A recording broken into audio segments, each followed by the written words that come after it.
And the reason they are good time managers is because they recognize that time management is life management. It is personal management.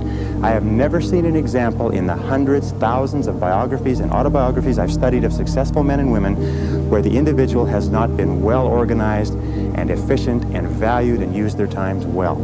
Successful people, winners, use their time well, losers do not. And in the next 60 minutes, 55 minutes, I am going to give you 21 of the very finest time management ideas ever developed. If you use these ideas systematically, you can increase your personal productivity by 2 or 3 hours a day.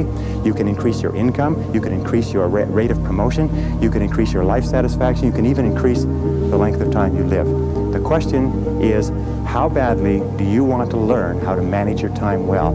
How much effort are you willing to put into it? Because the key to time management is self-discipline. Probably the best way to put it is this, is time management is self-discipline in action, and self-discipline is the key to success. So let's get started right now with these 21 key ideas. The first idea, the most important of all, the core of time management, the axle around which the wheel of life turns, is goals. What are your goals? What is it that you want to be or to have or to do? What is it that you want to accomplish in the next 1, 2, 3, 4, 5 years? The top 3% in every field have goals. The balance of the population have either very vague goals or no goals at all. So the question you have to ask yourself is, who am I? Where am I going? What do I want to accomplish? And there are 3 major areas of goals that you have to think about. The first is your personal and your family goals. These are the reasons why you're alive. What do you want to accomplish for yourself and for your family?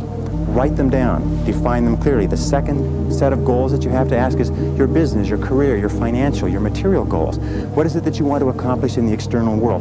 Where do you want to make your contribution?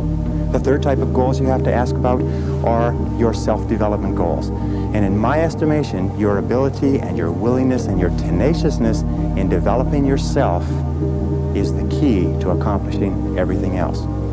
So here's 3 questions that you can ask. The first question is, what would you do? What would you set as a goal for yourself? What would you want to be or have if you just won $1 million in the lottery? What would you do if you just won $1 million? If you had all the time and money, you're completely free to decide to do anything you wanted. If you won $1 million, what would you do differently? Think about that. Hold that in your mind. The second question is, what would you do if you just learned today that you only had 6 months to live? What if you only had 6 months to live? What would you stop doing? What would you do more of? Who would you spend time with? Now, the answer to that question is very interesting because what it tells you is what you really value. What is really important to you? And what we have found is that self-esteem, satisfaction, happiness in life comes from getting your goals and your activities congruent with your values, with your priorities, with what you consider to be really important. Now, here's the third question. The third question is, what one great thing would you dare to dream if you knew you could not fail? If you knew beyond the shadow of a doubt that you could not fail, what one thing would you set as a goal for yourself? Because sometimes answering that question will tell you the one thing that you've been put on this earth to accomplish.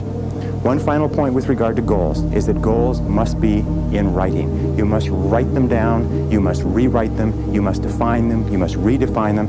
The top 1% of successful people in every area have very clear, specific, written goals.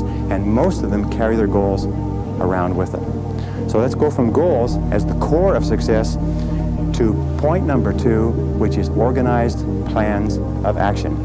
In an interesting study, or a variety of studies that have been done, they've come to the conclusion that organized plans of action are the key to all success. In fact, action without planning is the cause of every failure. Action without planning is the cause of underachievement. Action without planning is the cause of frustration, time wastage, anxiety, stress, and lack of success in life.